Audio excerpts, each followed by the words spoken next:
साथियों, आज हम जनसंपर्क के माध्यम से आपके गांव पहुंचे हैं, पर मेरे को ऐसा लग रहा है कि ये मेरा गांव नहीं, ये मेरा परिवार है। ऐसा मेरा स्वागत करा सबने, इसलिए बहुत बहुत धन्यवाद। ऐसा मेरे को सम्मान या ऐसा प्यार आज कांग्रेस परिवार में आने के बाद डबल तरीके से मिल रहा है। तो अब आने वाली 17 तारीख को जो आप कांग्रेस के चुनाव चिन्ह पर जब वोट देंगे और चुनाव जिताएंगे, तो मेरी जिम्मेदारी हो जाएगी कि मैं आपके लिए, आपके बच्चों के लिए, आपके परिवार के लिए, मैं बोलूं तो मेरे परिवार के लिए मेरे को रोड की व्यवस्था करनी है, मेरे को बच्चों की स्कूल की व्यवस्था करनी है, मेरे को हमारे परिवार में कोई बीमार हो जाए तो सरकारी दवा खाने की व्यवस्था अच्छी करनी है, और हमारे युवा जो पढ़े लिखे हैं उनकी नौकरियों की बात करनी है। जो बेरोजगार घूम रहे हैं, जो महाराष्ट्र में मजदूरी करने जाते हैं, उन युवाओं के लिए रोजगार की व्यवस्था करनी है। तो मैं आपको उस पार्टी का वचन पत्र, जिस पार्टी की विचारधारा हमेशा आदिवासियों को बचाने में लगी है, वो वचन पत्र की थोड़ी सी बात बताता हूँ, फिर बताऊंगा कि हमको क्या काम करना है। छोटे बच्चे जो स्कूल में जाते हैं, उनको 5वीं से 8वीं तक, पहली से 8वीं तक उनको 500 रुपए मिलेंगे, 8वीं से 10वीं तक उनको 1000, और 10वीं से 12वीं तक 1500 रुपए तक छात्रवृत्ति मिलेगी, ताकि हमारे बच्चों की पढ़ाई आसानी से हो जाए। साथियों, हमारे साथ में महिलाएं, बहन, बेटियां हैं जो लाडली बहना के नाम पे शिवराज मामा ने 2-2, 3-3 महीने तक इनको धूप में दौड़ाया। कभी ये कागज लाओ, कभी वो फोटोकॉपी लाओ, कभी और कुछ पंजीयन कराओ। ऐसा करते करते उन्होंने 2 से 3 महीने निकाल दिए, और अभी 2 महीने तक दी नहीं। उसके बाद 18 साल बाद हमारी लाडली बहनाओं की याद आई, तो शिवराज मामा को बता देना चाहता हूँ कि हमारी सरकार बनते ही तू तो 1000 रुपए दे रहा था, हम जैसे जीतेंगे वैसे हमारी महिलाओं को 1500 रुपए सम्मान निधि के तौर पे देंगे। हमारे परिवार के किसान लोग, किसान जो खेत में काम करते हैं और फसल कम पकने की वजह से, पानी कम ज्यादा होने की वजह से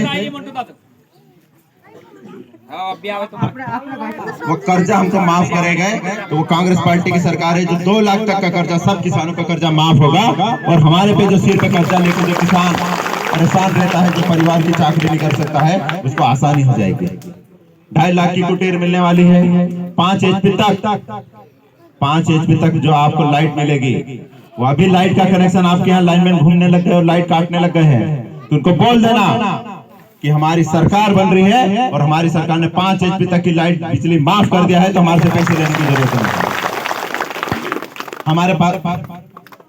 लेकिन हमारी सरकार जैसी बनेगी, अपनी सरकार जैसी बनेगी, वैसे हम सबसे पहले बिजली का बिल माफ करेंगे, किसी को बिल भरने की जरूरत नहीं है। इतना अच्छा वचन पत्र लेके कांग्रेस पार्टी मैदान में है। 18.5 साल बीजेपी के लोग हमारे मध्य प्रदेश में राज करे, उसके बाद आज तक भी उनके पास में चुनाव लड़ने का एक मुद्दा भी नहीं है। वो सिर्फ पैसों के दम पे राजनीति करने का है, लेकिन आपको पैसों से डरने की जरूरत नहीं है। वो पुलिस से डराएंगे, वो पैसा देंगे, वो लालच देंगे, और सबसे बड़ी बात तो एक ये है कि मैं तो पहली बार चुनाव लड़ रहा हूं और अब जीत के लोगों के बीच में काम करूंगा, लेकिन हमारा अंतर सिंह दादा 15 साल मंत्री था, एक काम भी नहीं किया उसने, और वो मेरे पे आरोप लगाता है कि मोन्टू ऐसा कर देगा, वैसा करेगा। अरे मैं तो पहली बार चुनाव लड़ रहा हूँ, कोरा कागज हूँ।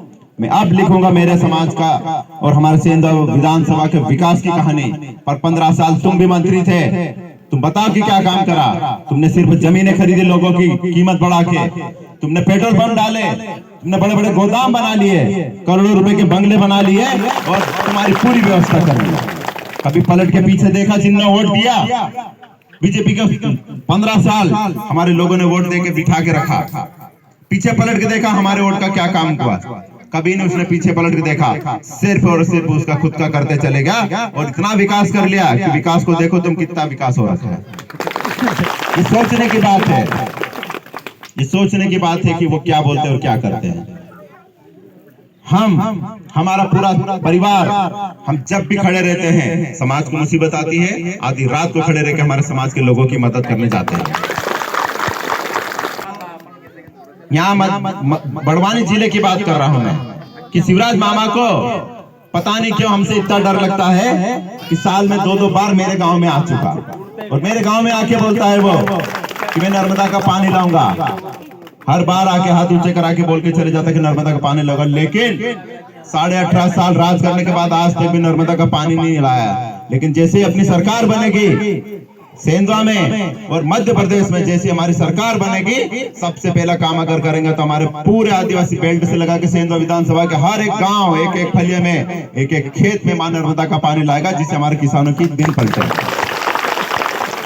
इतना अच्छा काम करने का हमारे पास प्लान है। हमारे पास योजना है कि हम सेंधवा में कहां रोड बनाना है, कहां पानी लाना है, कहां पर स्कूल बनाना है, कहां पर दवाखाने। इनके पास 15-18 साल राज करने के बाद एक भी ऐसी कोई बात नहीं जिससे हमारे क्षेत्र में आके बोले। वो सिर्फ पैसे लेके आते हैं और बुराई करते हैं मेरी, और चुनाव लड़ने की बात करते हैं। पर अब बोल देना कि 15 साल हो गए दादा, 3 बार तेरे को भी मौका दिया है, अब तू घर बैठ जा। अब हमारा मोन्टू भाई आ गया है तो हमारे क्षेत्र का विकास करेगा। हमारा बेटा मोन्टू आ गया है जो इस क्षेत्र के लिए आवाज उठाएगा और सेंधवा से लगा के भोपाल तक आवाज उठा के हमारे क्षेत्र का विकास करेगा। जब आप ये बोलेंगे कि 2 लाख कर्जा माफ हो रहा है तो मेरे को पूरा विश्वास है